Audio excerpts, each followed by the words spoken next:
Hi there, and welcome to This Day in History for February 22nd. February 22nd is the 53rd day of the year in the Gregorian calendar, with 312 days remaining to the end of the year, 313 in leap years. Today's word is onus. Onus is a noun that means burden, and we're not talking about the kind of burden involved in carrying all the grocery bags from the car to the house in one trip, but more about an obligation, a disagreeable necessity, blame, or stigma. Onus can also mean burden of proof. Example sentences might include, the onus is on the team leader to make sure the project is completed on time, or it's important to understand the onus of your obligations and liabilities when signing a contract, or the onus of proof lies with the prosecution to prove the defendant's guilt beyond a reasonable doubt. The word onus is related to the word onerous, which coincidentally was the word of the day for February 22nd of last year. Isn't that interesting? The word onus comes to us from Latin, Proto-Indo-European before that, where its meaning had to do with the sort of burden related to a cart or wagon. So you can see that the meaning has evolved from a physical burden to more of a mental, emotional, or legal burden. First known use of the word onus is in the 1640s. Onus. Today's word onus was suggested by @GingerRush7536. Thanks, Ginger. As always, if you have a word you'd like us to examine in this Word of the Day segment, drop it in the comments. This is the birthday of American general and politician, first President of the United States, George Washington, born February 22nd, 1732. We've certainly mentioned him on President's Day earlier this week and talked about him in several other episodes, too. George Washington lived to the age of 67.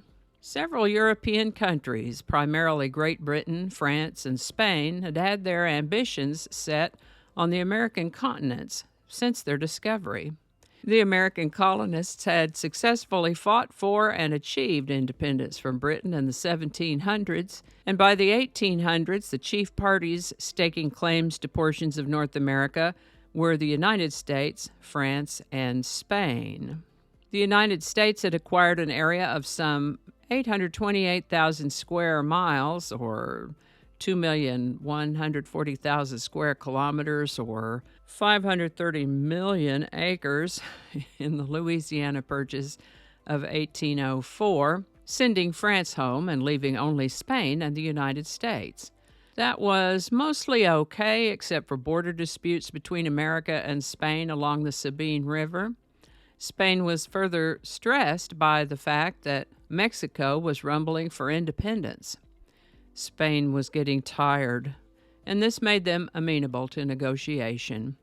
The negotiation took 2 years for everybody to agree with, but on February 22, 1819, a treaty known by several names, the Adams-Onus Treaty of 1819, also known as the Transcontinental Treaty, the Spanish Secession, the Florida Purchase Treaty, or the Florida Treaty, was signed, settling that boundary dispute and ceding Florida to the United States.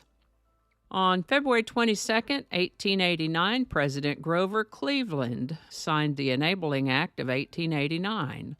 This act permitted the entrance of Montana and Washington as states into the United States, and the splitting of the territory of Dakota into 2 states, North Dakota and South Dakota. And all of this would become effective later in the year. And we'll talk about each of those states as they become states later in the year. But this is the date that President Cleveland signed the act that made it so.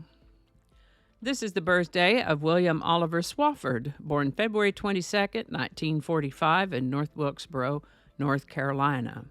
We know him better as American pop singer, known for most of his singing career simply as Oliver. In 1976 and 1977, he used his first name a little bit more and did some live touring, mostly in college campuses in eastern and southern United States, and remained active in the music industry until 1984.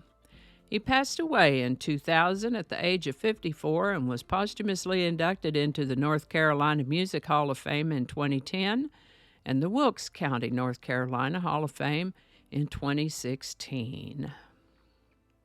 If you're curious as to what else I might have talked about on February 22nd in a previous year, I'll leave a link for you.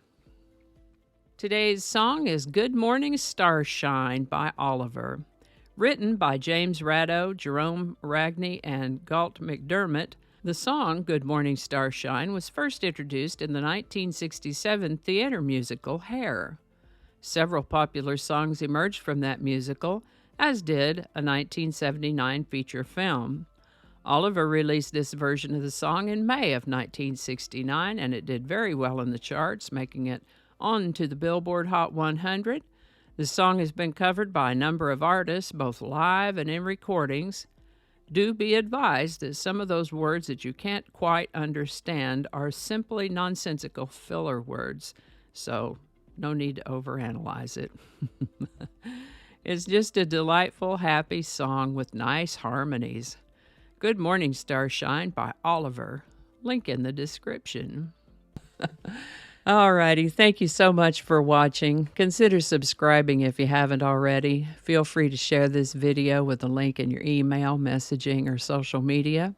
If you enjoy this series, you can check out the playlist that contains these videos. I'll put a link to that in the description. That description lives on YouTube, so for other platforms, I'll include a link to my blog page that's called No Really. You can also find me on Rumble, BitChute, and Odyssey. All those links in that description. Alrighty, that's all I can think of right now. Thanks again, and I'll see you next time.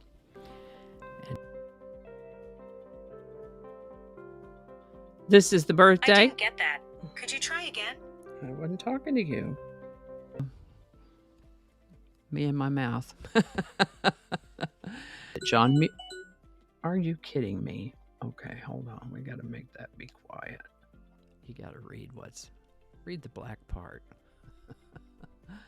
Hi there, and welcome to This Day in History for, where's your microphone? Okay, we don't want to say the same thing twice. Oh, get your microphone. What is it with you and this microphone? Okay, here we go. Okay, we are still recording. That's great. Okay. How about that? We'll have a lot to edit today. Cacophony is a sound. Cacophony is a noun that you got to read it the right way. Let's start over.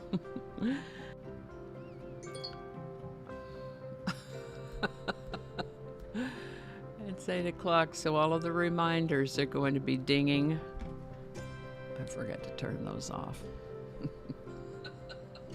Okay, stop it. It's 8 o'clock. Don't alienate people who can be helpful to you. Flinging happiness all over the place. Alrighty, back to work. I think we got it this time.